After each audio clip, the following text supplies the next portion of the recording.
So welcome everybody to I think this is our third session here, looking at Judaism in the vanguard of the future, looking at questions of Judaism, technology, and the advancements that we are creating throughout the world. And today we're going to go even beyond the world. We're going to look at the universe, the discovery of the universe and the cosmos and the covenant. Just how special are we as we start to think about these questions of how special is something that is unique versus something that is universal. So I want to start with, this is not a trick question here. How does the book of Genesis start? How does the Torah begin? This is not a trick question. So if someone can unmute and say, how does the Torah start? In the beginning. In the beginning. And what does God create at the very beginning? The heavens and the earth. Right, the heavens and the earth, which makes sense, except there raises a question. There's a great commentator, we'll look at him a little bit, Rashi, who is Rabbi Shlomo ben Yitzchak. He is one of the great commentators of the whole world. He's probably the most important commentator that's come in the history of Judaism, and raises the question of, why does the Torah start with the origins of the heavens and the earth, when in fact, what is the Torah mostly about? What's the purpose of the Torah? It's really about our relationship, the people's Israel relationship with God. So why does the Torah start with Genesis 1? Rashi says, why doesn't the Torah start actually with where he talks about is Exodus 12, which is starting with the rules of Passover? That's where all the, so much of Judaism, as we think about and observe today, so much of Judaism is about the particular rules and laws that we have, right? Keeping kosher, keeping Shabbat, being as part of a Jewish community, being a particular group of people. That's what Judaism is about. Why does the Torah start with, in the beginning, God created the heavens and the earth, and looks at the universality? And in fact, much of at least the beginning of Genesis, up until Genesis 12, is actually about God and a universal relationship with the people before God builds a relationship with Abraham, Abraham being the first, the ancestor of all of the Jewish community here. So I want to hear from you all, from people who think of, why do you think the Torah starts with the origins of the universe, when in fact so much of Judaism is about our particular relationship with God? Russell. I think it is because in our relationship with God, we are asked to complete the process of creation. So, tell me a little more about that. Expand on that for a little bit. Because I think it's showing that we are part of a process. That process continues. It did not end in Genesis, but the next stages are the things that we do to build our world, to build our relationship with God, are in a sense continuing the acts of creation, to find that holiness in our lives and to make the world better that way. So that the creation starts, but we don't finish it. But that part of our responsibility is to l'taken ha'olam b'malchut Shaddai, to repair the world under the rule of God. Okay. You're not totally convinced that that's the right. Well, I think that's certainly part of it. Yes, but I think, if you're asking, why are we going to all this effort? Why are to abide by these laws and to do all the things? It can only be because we are helping complete the process of creation. So the question then becomes, why us? Why the people Israel? Why Jews? Right? Is it a responsibility of everybody in the world to be able to help complete this process, or is it the responsibility of predominantly the Jewish people? I'll open this up for Dave or Karen. I guess I would beg the question by answering it differently, totally differently. I would just say, as a practical matter, religions have been, perhaps prior to this one, occupied with the explanation of how things begin and about how everything, the macrocosm, begins. And I think that is pattern, and perhaps this is following that pattern. So you bring up the point that almost every religion, almost every tradition has a cosmic origin story. How did things begin? That's something that we always grapple with. And this is the Torah is our particular cosmic origin story. I think that's certainly true. Like you see this in indigenous people, you see this in Greek mythology, you see this in Mesopotamia, you see it in Egypt, you see it in India. There's always a how did the universe begin? And that though pushes the question even a little bit farther back, which is we see ourselves as part of something larger, right? Like that's everybody looks up at the stars and wonders, are we the only ones who are here, right? We see things that are very far away, and the heavens look way up above, and we feel an awe and a majesty that comes there. And so we want to know, how did this begin? So this is our particular cosmic origin story. But I want to push back a little bit of where is the tension of the particularism versus the universalism, right? The Torah says God created everything cosmically here, and God has a particular relationship with us as the people of Israel. And there is a tension there that comes. Yeah, Lois.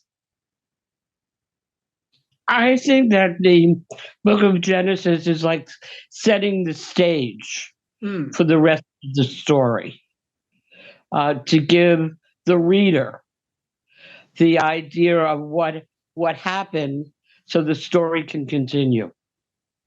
So it's thank you. So it sets up the introduction of here's how we're going to begin, and we're going to go from here. And that's it's a little bit of an oversimplification, but people talk about the how and the why. That science and religion talk about the how and the why. And so the origin of the universe, the beginning of Genesis, tells us why we matter. Almost linking to a little bit of what Russell said, that it shows that we are stewards of the earth, but we didn't create it. There is something that came in existence before us. Thank you. Yeah, Sandra. Oh, you're muted though.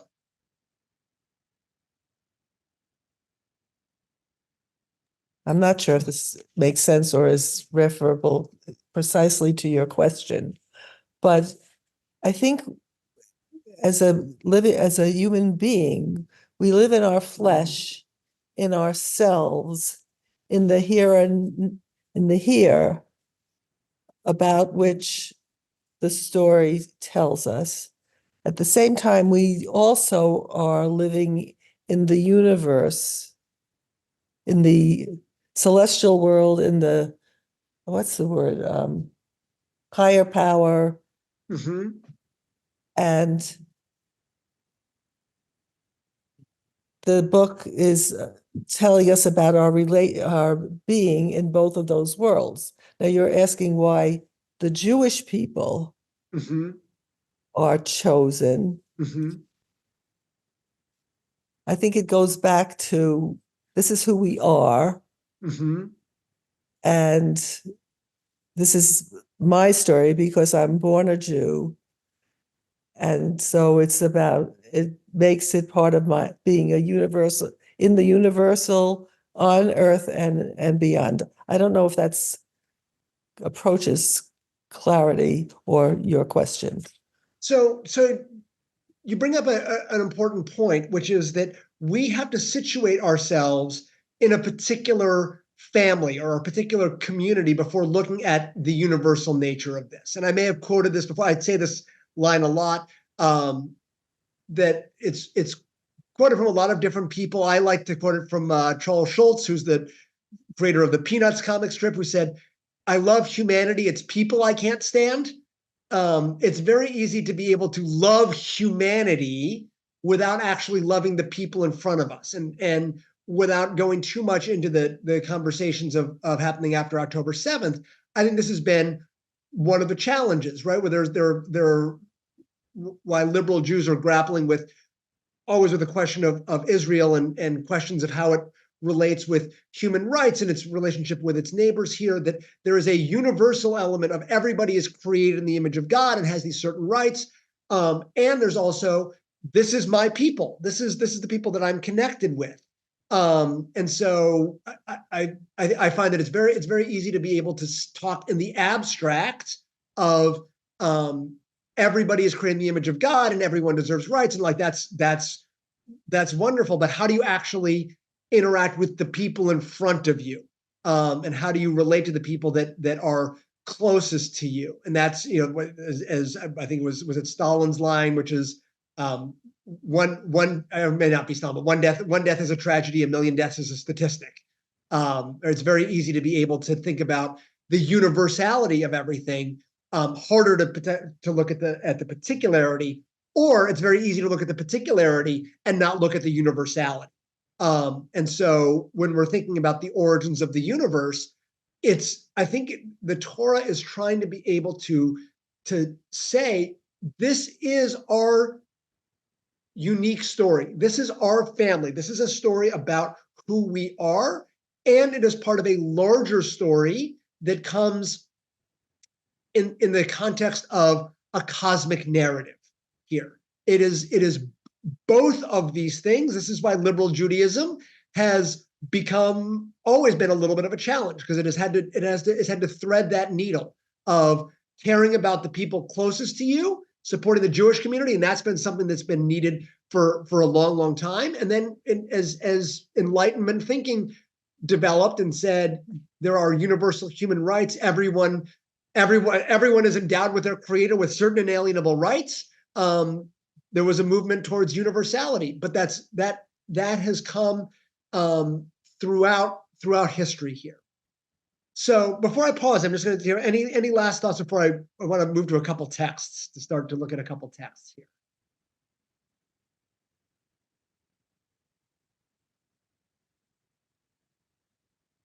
And if not, I'm going to start to share. I'm going to share my screen. I want to be able to share. This is a text that the rabbis talk about. This is going to start with. We're starting with the text of Rashi, who again is or actually this is a midrash, and he's going to build on this. Can I get somebody to read somebody who would be willing to read this text? You don't have to read it in Hebrew. You can read it in English. Starting with Genesis Rabbah, which is a rabbinic text from about the 5th, 6th century CE. All right, Sandra, go ahead. Thank you. Alternately, and God saw all that God had made, and behold, it was very good. All right. So I'm going to stop this for a second. God saw, not just God saw that God made, but God, it was,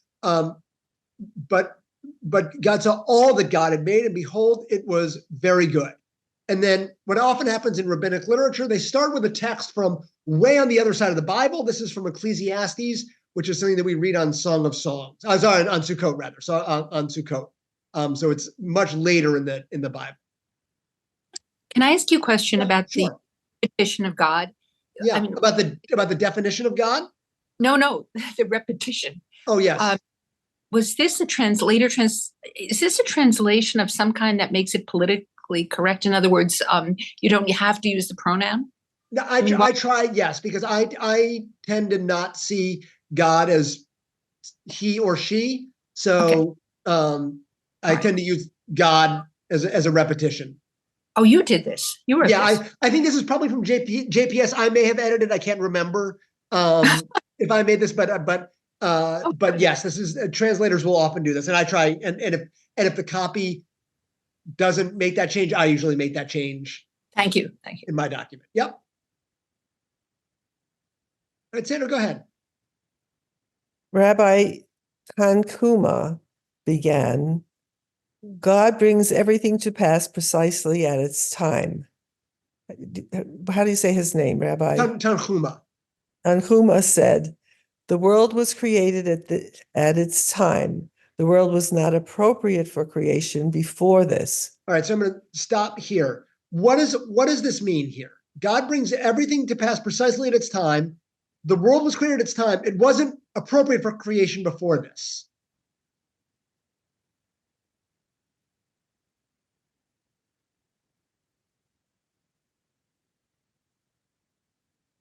Well, there's something that happened before the beginning, I guess. Say that again?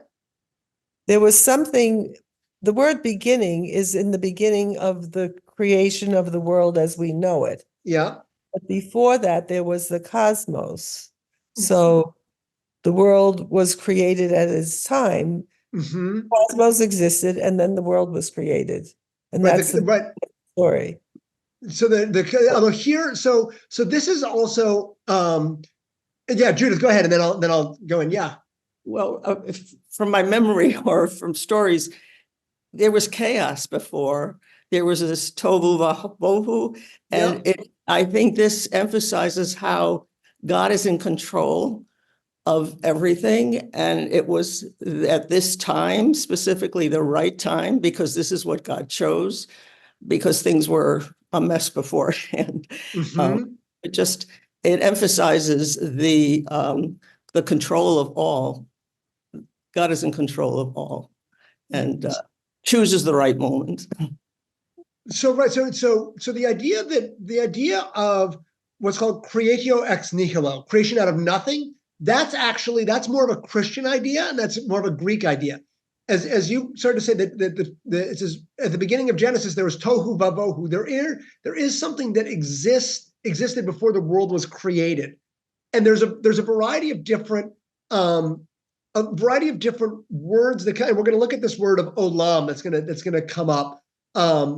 Olam being, when you say like Baruch atah Adonai Eloheinu melech haolam, ha'olam usually is translated as world, but it could mean universe. It's not clear as to what this means. So was the earth part of something that was in a cosmos?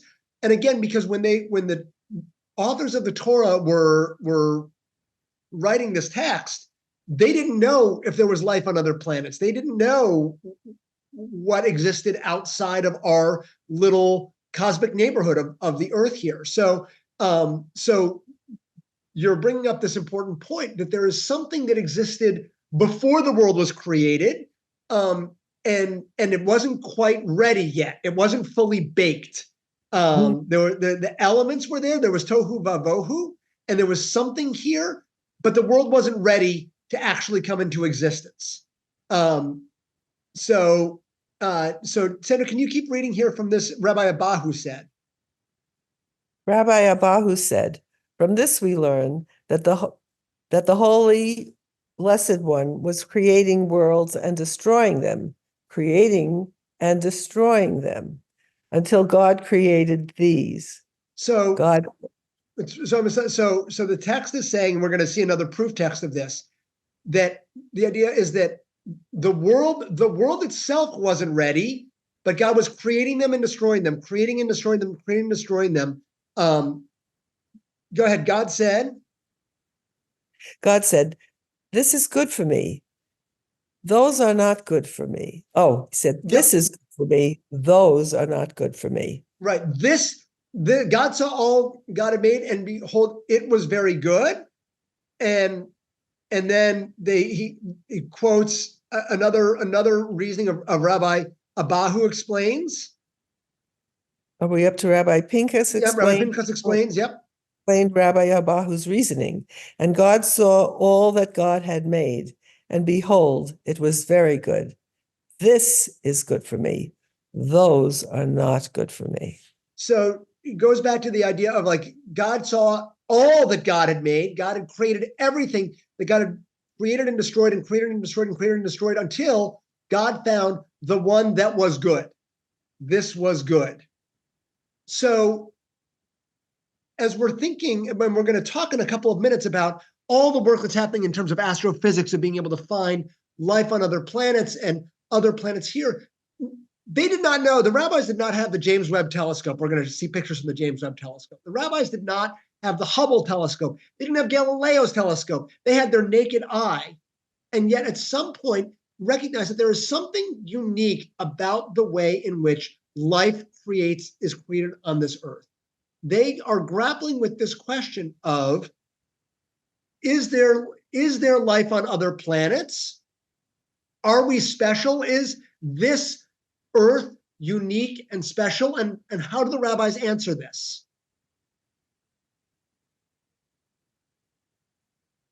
That this is unique, but there are others, but this is unique and special according to the as we understand God. Exactly. Yep. And Karen, you were going to jump in? And Sandra, I'm just going to mute you here, just to keep. Thank you, Sandra, for reading it. Yeah. So there is this idea that God has created everything, has created all of these universes. So let me ask this question: does God have a special relationship with the planet Earth?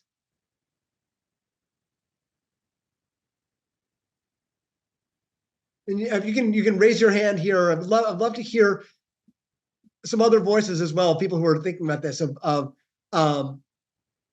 Does this text seem to imply that God has a special, unique relationship with the earth?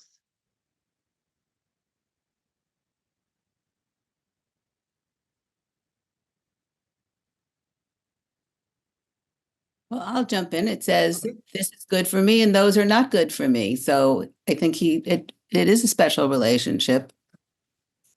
What happens when we discover life on Mars, I don't know, but that hasn't happened yet. So right. If there's life on, there is something special that God has a special relationship with the planet Earth, and that is different than any relationship that we might have with another planet.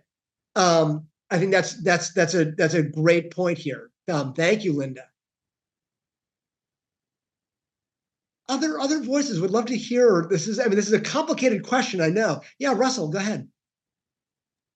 Well, I'm sorry to speak twice in the context of a single question, but what impresses me about this analysis by the rabbis, and that has also impressed me about the story in Genesis, is that it describes creation as a process of discernment.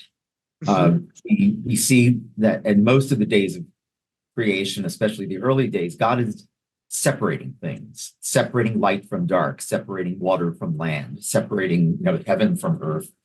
And now we see in these rabbinical drashes that he's creating things and destroying them. And I think in doing so, God is showing us that we have choices as well. We are going to go through life. And as it says in Deuteronomy, I have placed it all before you. Choose the right thing. So do I think God has a special relationship with, I don't know whether it's with the Jewish people, but certainly with this planet and this group of humanity. They say God has created us, God has made this discernment and has given us the power of discernment so that we can continue that work. So thank you. Yeah, that you bring up a really important point, which is the idea of separating out and discernment here. And you bring up this question that I find very helpful as analogous of God and the planet Earth. The relationship between God and the planet Earth is analogous of God and the other planets, is like the relationship that God has with the people Israel and God with the other nations. And we're going to see this text here as well. Like, is there something special and unique about the planet Earth? And is there something special and unique about the people of Israel? Now, is there something special about the planet Earth? That is a biological, chemical question. The question of does God have a relationship? Is there something special and unique about the people of Israel? that is a theological, philosophical, sociological question. But there is that same analogy of, is there something that is special, unique that comes here? Lois. Jeff, I'm having some problems with the viewpoint. Are we presuming that God wrote the Torah and not men? I think that the Torah is written by human beings. This is a perspective of how they understand the relationship between God and other planets, and God and the other nations of the earth, and also relationship with the people of Israel. So therefore, if I was writing it, I would want to make Earth special so that the readers or the people, the followers, would feel that they are imbued with something that's unique. Right. And that is one of the big tensions that comes in Judaism. And this is why I love teaching about this particular analogy of the cosmos and also the covenant, of how much is it that there is a particular relationship, and if we discover that there is another relationship with other planets, does that negate the relationship that God has with the people of Israel? Right. In the same way that if there is life on other planets, will we feel that Earth is not special? That's something that we're going to talk about in a couple of minutes. I want you to think about this question. If we discover life on other planets, does that mean that Earth is not as special as we thought it was?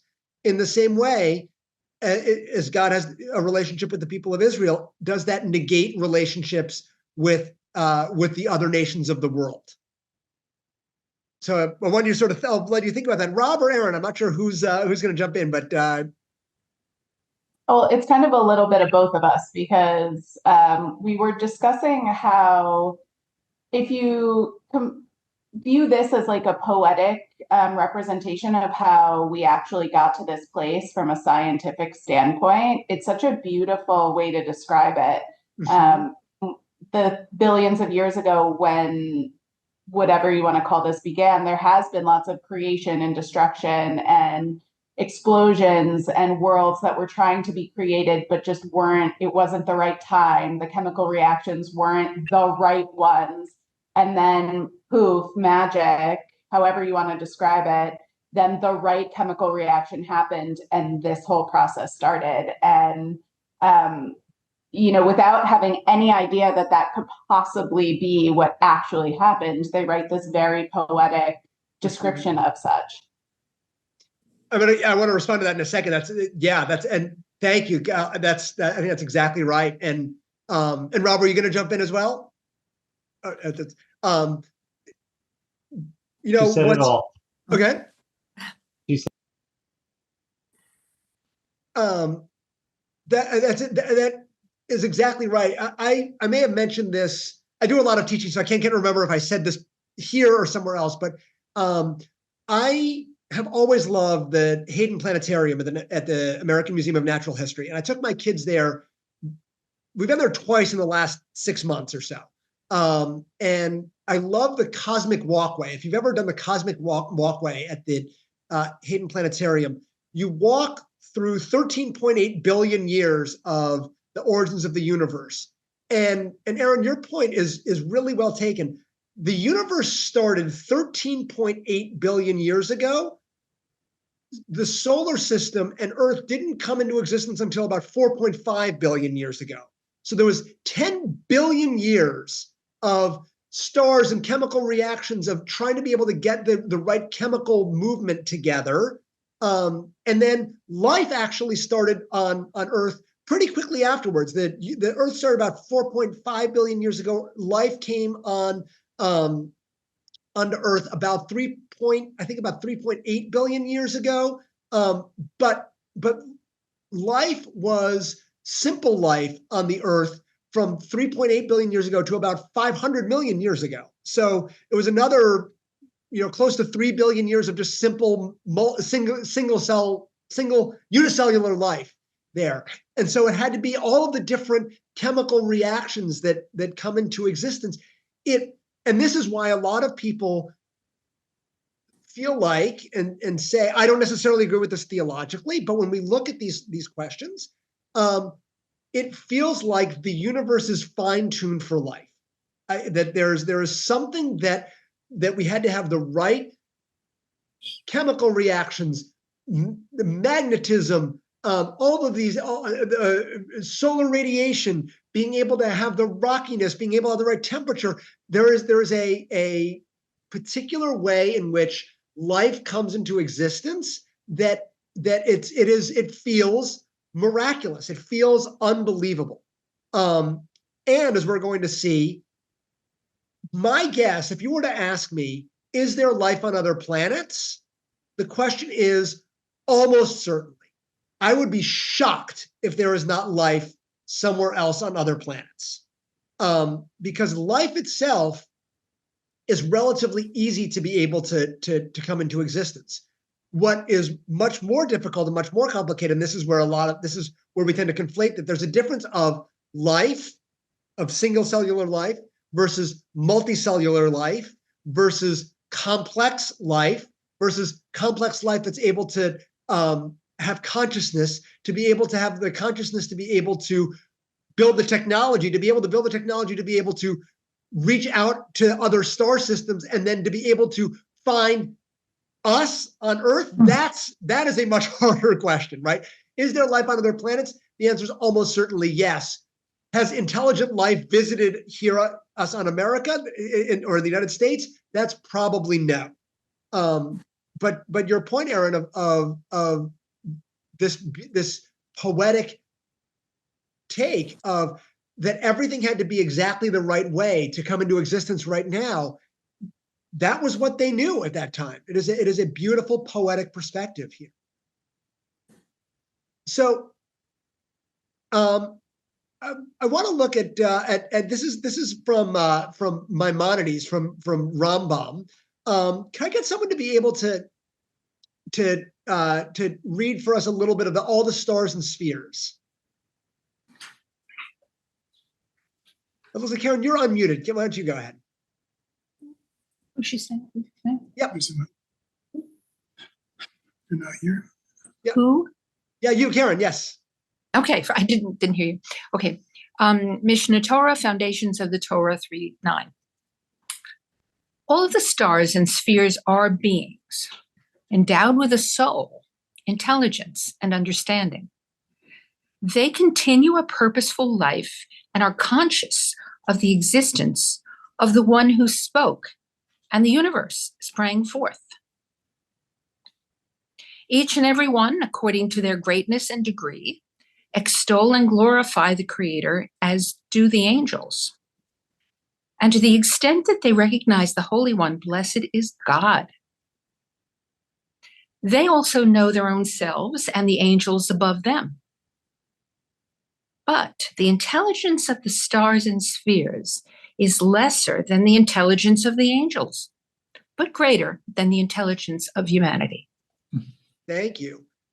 So Rambam, this is Maimonides from about the 12th century, 12th, 13th century, in that range, says that the stars have a level of intelligence. They're viewed as up on high. They are viewed as being high above, as we often think of the cosmos as looking up at the stars here as well. But here that there is a view that the stars have an intelligence. There is intelligence, at least Maimonides says there is life on other planets, or at least the stars themselves have a level of planets. On some level of recognizing that they may experience God differently, right? This is this line of each and everyone, according to their greatness and degree, extol and glorify the Creator, as do the angels, and to the extent that they recognize the Holy One. Blessed be God. Why does he say it? To the extent that they recognize the Holy One?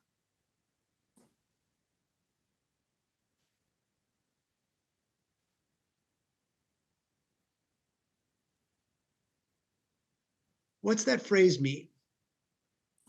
Maybe he's referring to the stars don't have the same consciousness or awareness of the angels or humanity. Mm-hmm. If they don't have the same, right, it's not the same level of angels. They're, but it's greater than the intelligence of humanity. There is sort of an idea of again, very science fiction-y, but right, if the stars have intelligence, they're smarter than humans. As we tend to think of science fiction-y, we tend to think of all the aliens are smarter than us, and yet the way that they experience God and relate to God is different than the way that humans do. In the same way that a lot of our texts talk about how the trees extol God, the animals extol God, all life extols God, even the stars extol God. There is an analogy here. There is a way in which the stars themselves have a relationship with God, which, by the way, does not negate the relationship that God has with the people Israel. Of this question of if God has a relationship with the people Israel, if God has a special relationship with the planet Earth, that doesn't mean that there's not relationships with other nations there as well. This is, for example, this is a line if we often talk about, I was mentioning the word olam. You probably know the word, the song that we sing at the end of services of Adon Olam, the master of the universe. You probably know Adon Olam Asher Malach Harem. There are different melodies of that. This is in a prayer that's often, I'm a member of a conservative synagogue. We say this all the time. In the Reform movement, it's almost never done because it's usually done in the afternoon or it's repeated there. A prayer called Ashrei that's said all the time. Malchutecha malchut kol olamim. Bechol dor vador. Your rule is the rule over kol olamim, not olam, but olamim. Anyone who knows the Hebrew there, why is olamim an interesting word there? It's plural. Yes. So what does that imply? More worlds. Right. That it's not just Adon Olam, it's Adon Olamim, the God over all of the universes. You may have heard this, like when we take the Torah out of the ark, we say Ki mitzion tetzeh Torah bar umem shaltecha bechol dor v'ador Adonai melech Adonai melech. Bechol olamim. There's a line in there of like all of the worlds there. The rabbis understand, and the rabbis and even the authors of the Bible recognize that there may be other planets, there may be other worlds. This is something that we have looked at and explored, and this is something that actually we have discovered more and more what are called exoplanets here. I'm going to show a little text, and then I want to stop sharing and have a little bit of a discussion. There is an idea of called an exoplanet. Exoplanets are planets that go around a particular star. We have found, if you look up in the sky, you can see tons and tons of stars. It is not hard to be able to see stars in the sky. And telescopes are able to find lots and lots of stars. It is much, much harder, to be able to find planets. No life can live on a star, right? Stars, by definition, are too hot.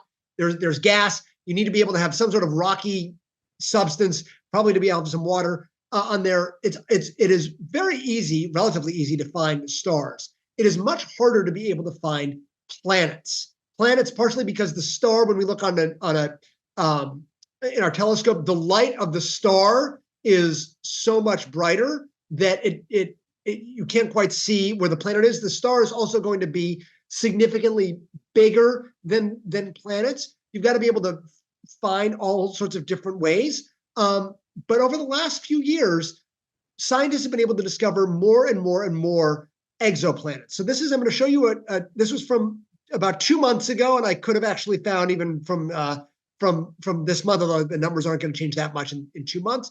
But these are the ways in which they have discovered, scientists have discovered the cumulative number of exoplanets that they've been able to do per year. And if you see that in 1992, 95, even up until like 99, 2003, even in the mid 2000s, they were finding maybe 10, 15, 20, like we couldn't find a whole lot here. 2008, they were able to find, then between 2013 and 2014, they were able to discover new ways. And then 2016, able to find more and more new ways of finding planets through, they call it the transit method. I won't go into all the details of this. But if you look, you can see this increase here, even in the last 10 years. This was as of December 2023, there are close to 5,000 exoplanets. And you can see that the technology has gone so much better that probably within the next 10 years, people are going to find 10,000, 20,000 different exoplanets here. And a lot of scientists are trying to be able to find out, will we discover life on other planets? So I'm going to come back to sharing in a few minutes, but I want to hear people's thoughts. If we were to discover life on other planets, what would that mean to you theologically? If we discover that there is life on other planets, how would you feel? How would you react?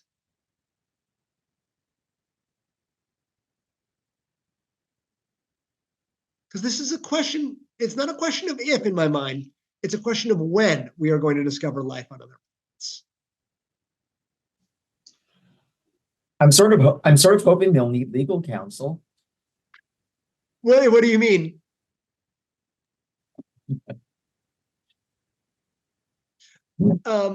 This sounds like a good business opportunity. Yes, yeah. All right, Eve, and then Sandra. Oh, Jay. Oh, Jay, okay. I mean, what kind of life are you talking about? Are you talking about simple life, or you're talking about intelligent life? So I'm going to ask you this question of, would it matter to you if we discover, if there's a front page article in the New York Times of they find mitochondrial DNA on some asteroid versus scientists discover intelligent life on other planets? Would it matter to you if it's simple life, if the banner New York Times headline is we've discovered life, or if we've discovered intelligent life, or if one story is told in the next 2 years and one is 15 years from now? Would that matter to you? Well, I guess if it's simple life, maybe we're talking about eventually, life like us or something like us, but maybe it's going to take 300 million years for that to happen. For us to be able to discover it. Yes. So, discover it would, be miraculous. Of discovering any life. Yes. So I think miracle is the right word to be able to say that. Let me get Ruth, and then Anne, and then Sandra. I was just thinking, but suppose we would find life that was more advanced than us, then what? I mean, you're assuming that we would still be more special. The question is whether I feel special theologically relates to how I might feel special biologically. And I don't know, I think I feel that God is God over everyone. So if there was life found in other places, I don't know that how I would feel that God would be God over that also. I don't know. I have to wait till it happens. Right. That's so you're bringing up a great question of the uniqueness of this. And actually, this is a question in the Jewish community, but is an even bigger question in the Christian community. Christian astrophysicists, and there are quite a few of them who have thought about this. Deborah Harzma is really great thinking about these kinds of questions. it's a bigger question in Christianity, because in Christianity, Christ is viewed as the salvation of the universe. And so the question for Christians is, if there is life on other planets, did they sin? Is Christ needed for salvation for aliens? And that's because there's an even bigger interplay of the particularism and the universalism in Christianity. Judaism does not have the element of God needing to have a both particular and universal relationship. There's a phenomenal book by two Jesuit priests. There's actually there's an astronomy observatory run by the Vatican named Guy Consolmagno, and I think, oh man, I can't remember the co-author, but there's a book called Would You Baptize an Extraterrestrial? Which is a question that Pope Francis asked, and the answer that they gave is only if it asked. So, but that comes to that, what is the relationship here?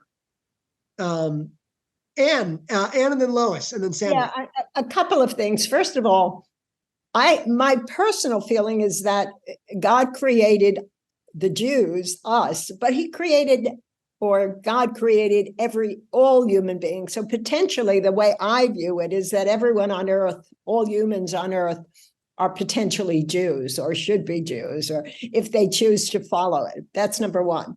As far as finding life on other planets, I must say that I agree with Jay. If it was basic life, that would be fine. I would worry a little if it were advanced, mainly because if you look at our world today, even in this one world, we have such a difficult time in cooperating. There's so much bloodshed that I just would worry about the free choice of these new beings or these other beings. So you're bringing up actually a well-known challenge in astrophysics, which is called the Fermi paradox, or where is everybody? Because there's a question of the universe is so big, there are so many billions of stars and billions of galaxies here. Why have we not been contacted by aliens? And there are a few different answers. None of them are great. One of them is that we're alone. We're unique. There's intelligent life only exists on the Earth. That's one possibility. But another possibility is that civilizations, when they get to a level of complexity where they can have interstellar travel, they self-destruct. That's when you're talking about wars and arguments, is that a possibility? There is a reason that I'm saying I don't think of myself as young, although I'm a little bit young, but people know about this. I'm sure many of you know that probably the greatest moment in modern human history was Neil Armstrong setting foot on the moon, right? That brought everybody together. Why did NASA spend so much time and energy and effort in getting Armstrong to the moon? To beat the Russians, right? That was Sputnik, which was a military satellite. And so the technology and the politics interplay here. What happens that it is not just what are we able to do physically and technologically. This is what we were talking about at the very beginning of this class. What happens if the societal technology breaks down, right? Being able to work together to be able to launch something millions of miles away, that requires a tremendous amount of cooperation. But cooperation is really, really hard. And there's nations and they argue. And so that's this, you bring up this, it's a really important question of will intelligent life, is that going to be helpful or not helpful? Lois, and then I'm going to add to that there as well. So thank you, Anne. I think it would be very exciting The problem is, and exists with with people that we know on Earth, is would they be frightened? Because after all, if we discovered other life, maybe they're superior to us. Right. And therefore have a greater understanding of the universe. So this is what a lot of people don't necessarily think about. It's a great point. Is when we think about relationship with other civilizations, alien civilizations, they may not care about us, right? I was cleaning my kitchen the other day. We've seen a couple of ants. Ants are pretty complex creatures. They create ant farms and societies and cooperate. And if I see ants in my kitchen, I kill them without thinking too much about them, right? It's not, I don't agonize over them. Would a super intelligent civilization, would they see us as like, well, they're not important here? That is a possibility. Yeah, Judith, go ahead. I'm curious about the fact that power drives so much of humanity, power and then competition to who has the greater power.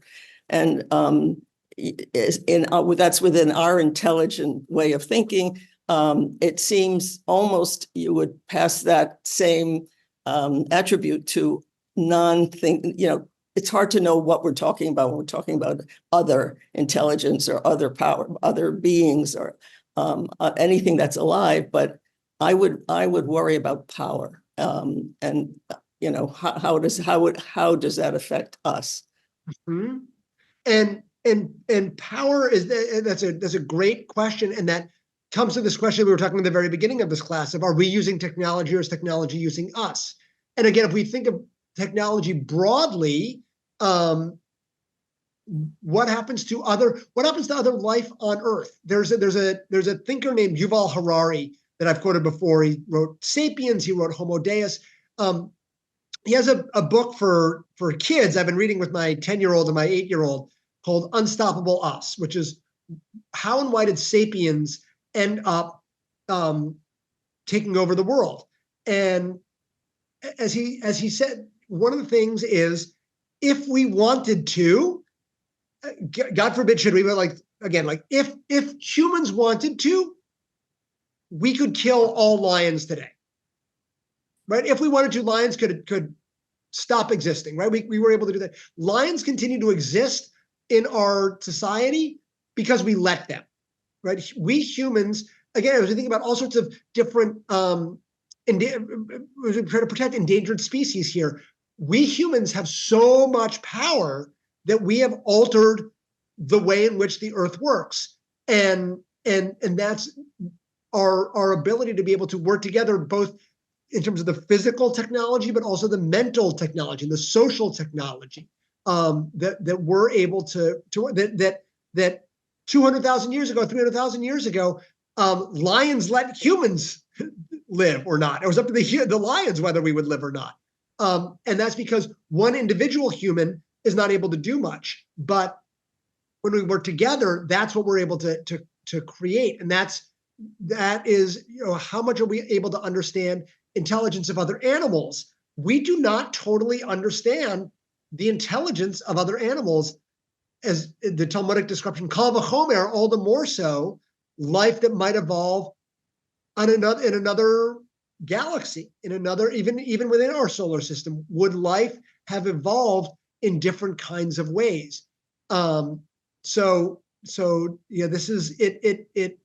It comes to this question, and Anne, I want to actually come back to something that you had said, which is that should everybody be Jewish? Is this question, and that's right. And I'm going to actually disagree with you a little bit of that, as I don't think Judaism, as it sees itself as requiring everybody to convert to Judaism. There is, and actually, I'm going to go back to sharing my screen. And actually, I'm going to have you read this text a little, if you would. This is from Eicha Rabbah, which is a rabbinic text from Lamentations Rabbah. Lamentations was a text that was written about after the destruction of the first temple. And it's a mourning. We read it on Tisha B'Av, on the day of mourning of the destruction of the temple. And the rabbis talk about, they link the destruction of the first temple and the second temple. And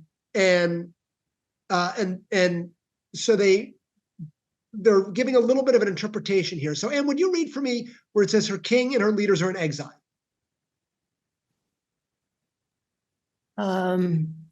See where her king. Yep. And her leaders are in exile. Torah is no more. Okay, so this is from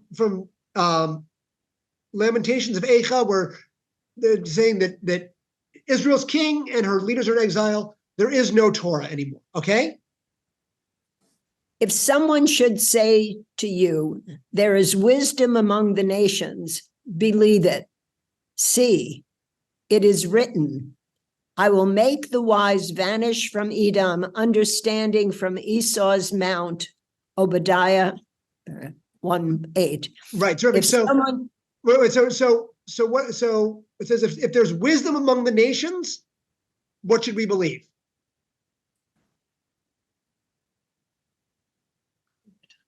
Is wisdom specifically Jewish? I don't. Is wisdom something uniquely to the Jewish community here?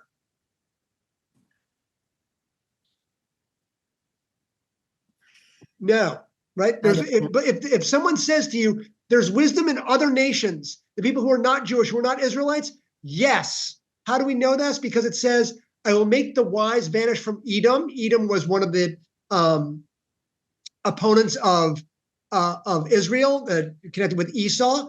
I will make the wise vanish from Edom, assuming it makes the assumption that Edom has wisdom. It had wisdom, and I'm going to make it vanish. There's even another text that says, if you believe there's prophecy among the nations, believe it. How? Because there's a story in Genesis of Balaam who comes to be able to try to curse the Israelites and ends up blessing them, and says, how goodly are your tents, O Jacob?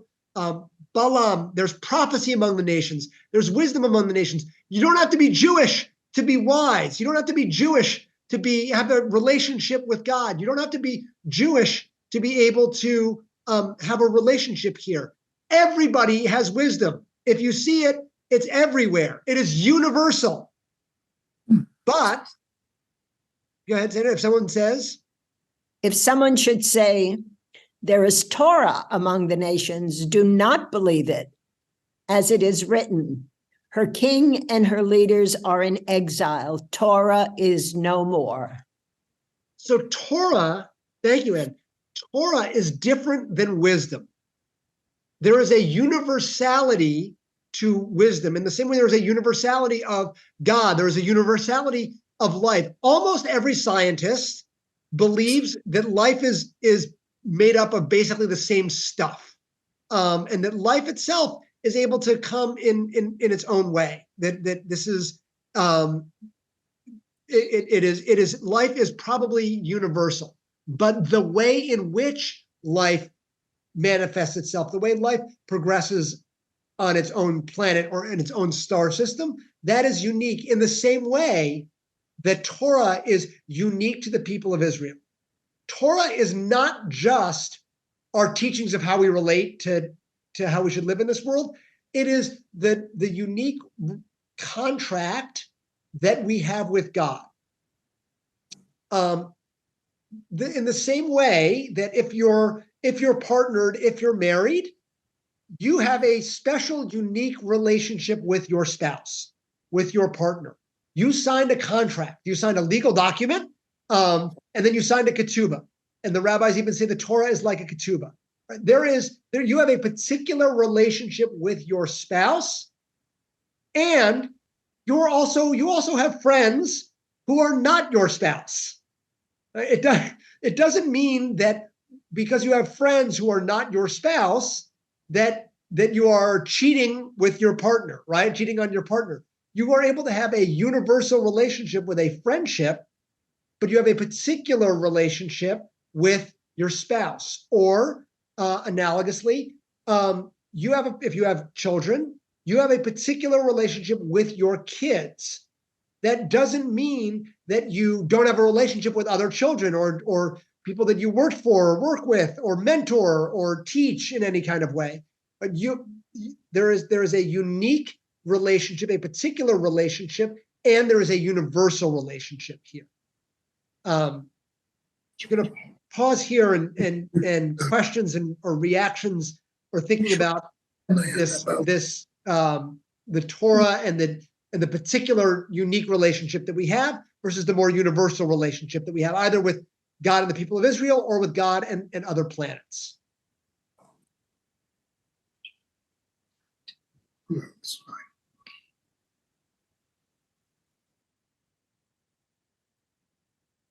And if not, I want to look at actually another little text where the rabbis talk about again that there's an understanding that probably there was some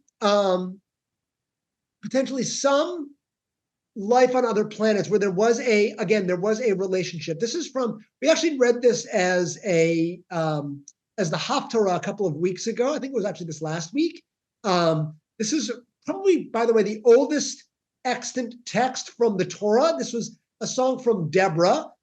Deborah, who was one of the judges that ruled different little municipalities in the people of Israel here before Saul and David and Solomon. And this is a song that Deborah sings about a war that she is leading, and some people were fighting with her, some were fighting against her. Can I get Judith? Can I have you read for something on Judges 5:19? Yes. Then the kings came; they fought. The kings of Canaan fought at Taanach by Megiddo's waters. They got no spoil of silver. The stars fought from the heaven. From their courses, they fought against Sisera. Okay, so there's a war, and they said the kings came and the stars fought from heaven. So there again, there's something that happened that's like an intelligence from the stars that came and come down. Yeah, keep going. The torrent Kishon swept them away. The raging torrent, the torrent Kishon. March on, my soul, with courage. Then the horses' hoofs pounded it as headlong galloped the steeds. Curse Meroz, said the angel of God, bitterly curse its inhabitants, because they came not to God's aid among the warriors. Terrific. Thank you. I'm going to have you read a little interpretation of this. So they say Meroz, curse Meroz. And nobody knows quite what Meroz is because Meroz is not mentioned anywhere else. Was he one of the kings? But Meroz, the stars came and they fought against Sisera, but Meroz did not come. And so Meroz needs to be cursed. And then Rashi expands on this. So keep going here. Curse Meroz. One opinion is that this was a star. According to others, this was a distinguished person who was near the battlefield but failed to appear. So Rashi says that it could be that Meroz was a star. Others said it was just a person nearby, right? You can't get anything more different than somebody who is a heavenly star versus somebody who is nearby, right? But the Rashi says Meroz might have been a star. So yeah, and then this is from the Talmud where Rashi gets this idea. And Ula said, Barak ostracized Meroz with the blowing of 400 shofarot due to his failure to come. As for the identification of Meroz, some say he was a great man and that he was ostracized because he did not join in the war effort. And others say that the reference is to a star and not a human being, and that it did not aid the Jewish people in their battle. As it is stated, the stars fought from heaven. In their courses, they fought against Sisera. This star, which did not help the Jewish people, was cursed. So thank you. I'm going to stop. I'm going to stop here. I'm going to share one more piece in a couple minutes here. But what's come up, and Aaron had brought this up earlier as well, which is the rabbis don't seem to be that scared of theologically of if we discover life on other planets. it is not, they don't seem surprised that there may be life on other planets, that there may be other universes, that there may be other planets here. There's not. It's almost like the rabbis. There's a scholar named James Krugel that if you read in the Torah, angels appear all the time. Angels appear to Abraham. Angels appear to Jacob. Angels appear to Balaam. Angels appear throughout the Tanakh, and people don't seem shocked when an angel steps in front of them. An angel will come and forward, and the character will just say, "Oh, hello, angel. Nice to see you here." Right? They don't seem that taken aback. In the same way that the rabbis and the authors of the Torah don't seem to be that surprised to be able to say there may be life on other planets. Again, Aaron, as you were saying, they didn't understand. They didn't have the James Webb Telescope. They didn't know from all of the new technology that we're able to develop and grow out here. But perhaps from looking out into the stars, they're able to draw this analogy of God has a relationship with the people of Israel, and God has a relationship. There are other nations here, in the same way that God has something that is on Earth for us, and there is a relationship with other planets as well. I'm going to share in a couple minutes of looking at a little bit more of the astrophysics, but I'm going to pause here for questions or things that aren't clear or want more explanation or niggling in people's minds. Yeah, Ruth, go ahead. You're muted though. Oh, you're still muted.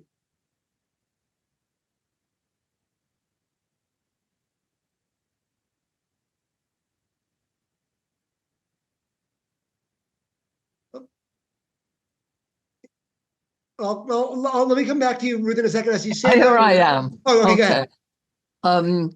What you said resonated with me in the sense that if there is the feeling that I have a special God is protecting me, I have that special relationship, then I can curse the star. God sends an angel. It reinforces that relationship, and the idea that I'm protected by God possibly makes me fearless, even in the face of an outer something from up in space, like a star. And there is something poetic about having the protection from up on high. Yeah, thank you. Lois and then Sandra. Is this a universal viewpoint throughout all of the Orthodox, conservative, and Reform? Or is this just a Reform conservative interpretation? That's a great question. I think this is actually an area where there's a lot of agreement across the different movements. There's not a whole lot of there is a field called astrotheology that is dominated predominantly by Christians, because it is a bigger Christian question than it is in the Jewish question, but it's also a little bit of a link of artificial intelligence as well, where there's not a whole lot of disagreement here. These are the same texts. These texts that I found both from an Orthodox website. There's not a whole lot in the Reform movement talking about these kinds of questions, although there's a little bit. There's some great stuff, by the way. I'll plug on Sinai and Synapses on my website of different people. There's a woman named Dr. Sarah Seeger that we've talked to in a few different times, who is fantastic. She's done a lot of work of looking at life on other planets. But this is a place where I think it raises the question where in the Reform movement, there's always a balance of the universal and the particular, and the Reform movement emphasizes a little more of the universalism, and the Orthodox and more traditional denominations emphasize a little more of the particular nature. But this is actually a pretty clear through line an agreement across here. Sandra, and then Russell.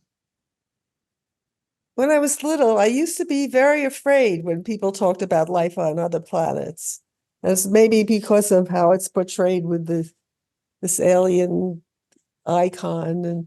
But now that you bring this up, I think I'm not afraid, and it's all fine because there's really nothing different. It's just that we're thinking about it and seeing that there probably are, or there may be other worlds, and from this theological standpoint, we still have the Torah and the God of the Jewish people. Right, exactly. And in the same way that there's another analogy that came up of when Jews found out about the New World, and there was a great fascinating question, which was when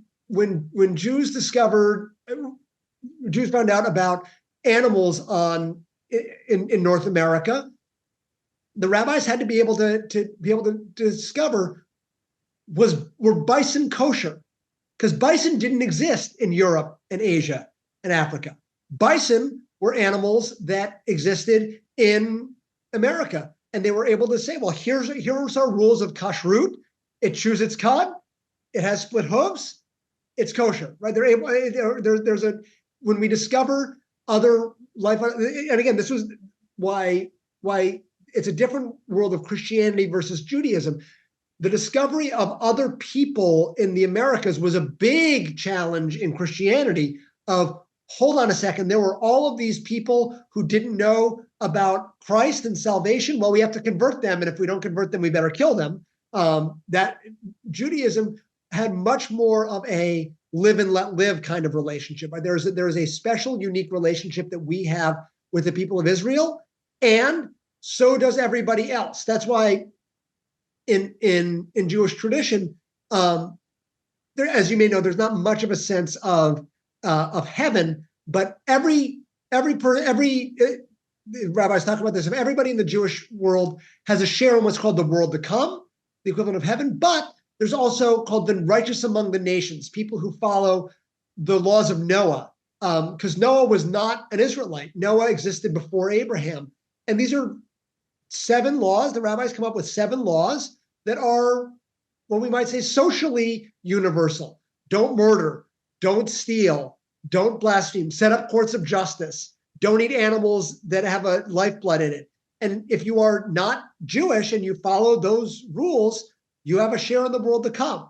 It's not, it is, you can be particularistic without being exclusive. And you can also be exclusive without being jingoistic. Which is always a little bit of a challenge, but that is, we were able to do that. Yeah, Russell. When one focuses on life and the possibility of life in other planets and the Jewish response to that, it does invite some element of mysticism into our faith. And Jewish people historically have believed in the resurrection of the dead, in the possibility of the coming of the Messiah, and have, of course, had all kinds of discussions about what is after death, what kind of afterlife might there be, if any. To what extent does this scientific or mystical approach to life on other planets ever become conflated with those 3 aspects of Jewish theology? And once again, they are the resurrection of the dead, the coming of the Messiah, and the possibility of afterlife, whatever it may be. That's a good question. I don't think there's much of a connection, at least in Jewish thought, of life on other planets, because those are all temporal ideas. When people are thinking about life on other planets, it's more of a spatial perspective of looking at stars and planets. But yeah, go ahead. Are they eligible for the Messiah as well? Right. No, it comes to that question of would you baptize an extraterrestrial? Right. And I think that's, I think what would happen is there would be a lot of texts and responsa of how do we respond. Let's say we discover life on, I think if we discover life on other planets, that's not going to necessarily create any new chuvot. And Jay, that's comes to your question of if we were to discover life on other planets, that's not necessarily going to raise the same kind of theological questions, because it would be like we've actually explored more of the moon than we have of the bottom of the ocean. So if we were to discover some sort of new life at the bottom of the ocean, that's going to be the same kind of question. But if we were to discover intelligent life, that raises a different kind of question. But Judaism is a historical trajectory. In the same way that, by the way, life on evolution, the evolution of life is historically unique. The reason that if we were to rerun life on other planets, if we were to rerun the origin of the universe from 13.8 billion years ago, we almost certainly would have simple life, but the life that we have right now probably would not be exactly the same, because so much of it is randomness. There's so much randomness that comes up that leads to the way in which our world works, right? If the asteroid had not destroyed the dinosaurs, mammals would not have been able to have the ability to evolve. If oxygen didn't come, if the magnetic pole wasn't there, there's so many different ways in which life and intelligent life is unique in our particular way. The historical trajectory is going to be different. And so our historic relationship with God is unique. And so an alien's relationship with God would be that alien's unique relationship with God, but it may not necessarily be through speech. It may not necessarily be through consciousness. That's something that we humans happen to evolve. That's how we helped us to survive and pass our genes on to the next generation. But not every animal responds in that kind of way. Arlene, I had seen you had raised your hand, it looked like. I don't know if you were going to jump in or not. And if not, that's so I want to end with a text. There's an astrophysicist named Adam Frank, who has a new book out called The Little Book of Aliens. And he talks about separating the fact from the fiction.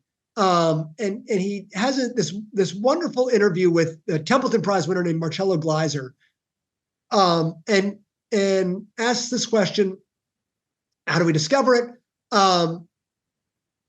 And said, what do you think would happen if intelligent life is discovered? How would that impact society and the meaning of being human? And he says the last part of the book unpacks this question quite a bit. I think it would be the most important discovery in human history. Right now, it's possible that life on Earth is a complete one-off and an accident has never been repeated anywhere. But if we find just one other example of biology out there, then life is not an accident. That's when the universe gets really interesting, because life is not like any other physical system in the cosmos. Its power of invention and creativity fundamentally changes the options for what can happen in the universe. And then is asked, we're making and I'll share a little bit of this, discovering the biosignatures with the James Webb Space Telescope. Do you think we're close to detecting some positive results? I think we'll have some data relevant to the question in the lifetime of many folks alive today, maybe even old guys like you and me. I can't say what the data will tell us, but it will be actual hard data. That's a lot better than the last 2,500 years when people have just been yelling their opinions at each other. And I think that's what's so fascinating to me, of looking at these questions of, we have explored these questions. These are, when we were looking at these texts, these are 2,000 years old, 2,500 years old. This question of, is there life on other planets, is not a new question. How do we look at the stars? This is not a new question. what is new is we are finding more and more data on this. The James Webb Telescope, and I'm going to go back to be able to share. If you haven't seen, by the way, the images from the James Webb Telescope, this is the pillars of creation, this is not just hundreds of stars, it's not millions, this is billions and billions of stars here. This is what the Hubble telescope was able to show in the late 90s. This is what they were able to show in the last 2 or 3 years. And you can just see the level of detail that we're able to discover, the new technologies that we are finding to be able to discover. I would bet, and now I've bet this before, but I would bet that I'm going to say within the next 10 years, we are going to discover life on other planets somewhere in the universe. I think it is I don't think it's going to be intelligent life, but it's going to and as Karen asked this question of what would their genesis tell us? And I'm gonna play on this a little bit of what would it tell us? Science tells a story. Science gives us information. So would the life on other planet that we discover, would it be able to share a story of Genesis? I don't think it would be able to have a written story. That's something that's very new in human history. But would it tell us more about the Genesis and the origins of our universe? And the answer is yes. I think it would tell us a lot. And I think it would challenge us theologically. I think we would have to look at some questions in some new ways. But Judaism is actually pretty flexible in thinking about these questions. Judaism is able to respond to new technologies, as we've talked about over the last couple of weeks. We're looking at artificial intelligence, looking at the rise of new technologies. These are not new questions. Discovering life on other planets, that is a technology that is a difference of degree and not kind. So we're going to find new information. We're going to be able to reorient it theologically, and we will live in a different world. I think our liturgy may change, or it may be more awe-inspiring. I mean, there is a reason that when God promises Abraham, God says, "Look at the stars as if you can count them," and you can't. We use the word olam, meaning world, but olam also means universe, but it also can include olamim, the universes.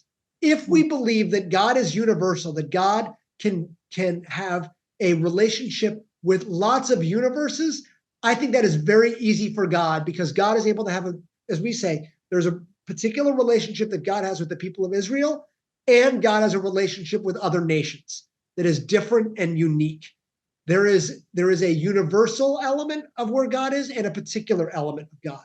In the same way that on the High Holy Days, we talk about, when we offer, one of the ways that we talk about God is Avinu Malkeinu, our parent, our ruler. It's usually translated our father, our king. I don't like the gender language, Avinu. There is an intimacy that happens with a parent and a majesty and a distance. They talk about the imminence, the imminent and distance there. And so when we're thinking about, is there life on other planets, how would that impact who we are and questions theologically? Judaism is able to handle it. And these are some of the texts that I am sure that people are going to be going back to over and over again. So I hope this was a thoughtful conversation of just that this is, as a lot of these questions, technology raises the issue of what does it mean to be human and who are we as human beings? That's what these questions are looking at. And our hope is that as we discover new life on other planets, that we continue to be able to build our individual relationship with God and the people of Israel. So I believe next week we're going to be talking about questions of genetic engineering, which is, you're thinking on the huge macro scale. We're going to be looking at questions of the micro scale right here. But with that, I want to thank you for another thoughtful conversation. Thank you for all your comments and questions. And I'll stick around for any last thoughts or questions, but thank you all for being part of the question here. Yeah, go ahead, Rob and Aaron. Well, you talked about awe, and one of the things that I've always found uniquely difficult is the dichotomy between the people who think that finding out how the world works makes it less awe-inspiring, and I think people like you and me and Rob, I can't speak for everyone else. The more we find out about how the world works, the more awe-inspiring I find it. Mm-hmm. And I think the images from the telescopes, kind of speak to that. Like, I don't know how you look at that and don't find that the most beautiful thing, you've ever seen. But do you have any thoughts about that or comments? Yeah, thank you. I agree with that. So there's a physicist, Richard Feynman, who wrote a book called The Pleasure of Finding Things Out. And he used to talk with his friend who was an artist. The artist said, science just puts everything apart. It makes things less beautiful. And he said, what are you talking about? The more I understand, the more beauty I discover of the beauty of the way atoms work, the beauty of the way our mind works, the how we discover things. Science and Judaism, at least in my mind, there's an analogy of they have their own value. In Judaism, they talk about as Torah lishma, Torah for its own sake. There's no ulterior motive. That studying something for its own sake has a value. A mitzvah has value for its own sake, in the same way that pure science has value for its own sake. Right? Seeing the pillars of creation, there may be some benefit of discovering that, but not really, right? Like you see it and you just go, there is value in just seeing that in and of itself. And I think one of the things that is a little bit dangerous to think about of God, people talk about the God of the gaps, that anything we don't understand, God did it. Which means that when science figures something out, that makes God smaller and smaller. That's why I don't like saying God did it, because science continues to give us more information and better data. But approaching these questions from not just an intellectual point of view, but an emotional point of view, that's where it comes in. And Rabbi Abraham Joshua Heschel says, awe is the root of faith. It is impossible to mock the dawn. And I think you're exactly right? You see something that is awe-inspiring. And by the way, there's a new book by Dacher Keltner about awe. Who said that actually what makes people feel the most awe is not nature. That's not what gives people the most sense of awe is moral goodness. When you see some act of moral heroism, that generates awe in the same way as seeing the pillars of creation. And so religion is one way in which we can have language to talk about awe. That's why I love looking at questions of science. Does that answer your question at all?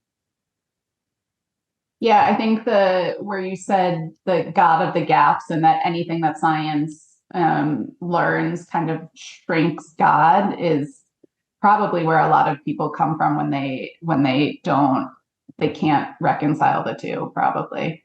Right. Which I can understand that. Right, because when there's a difference of we don't know versus we can't know versus we shouldn't know. Right. I don't believe that there's anything that we shouldn't know. I think there's that, but there are certain things that we don't yet know, and there may be some things that we can't yet know. But knowledge is always good. So thank you. That's a wonderful way to close for our morning here. I'll send this uploading if people want to see it again as well. And I'm looking forward to seeing you all in just under 1 week. 1 week and minus an hour and a half. I'll see you all next Thursday morning. Thank you. Thank you all.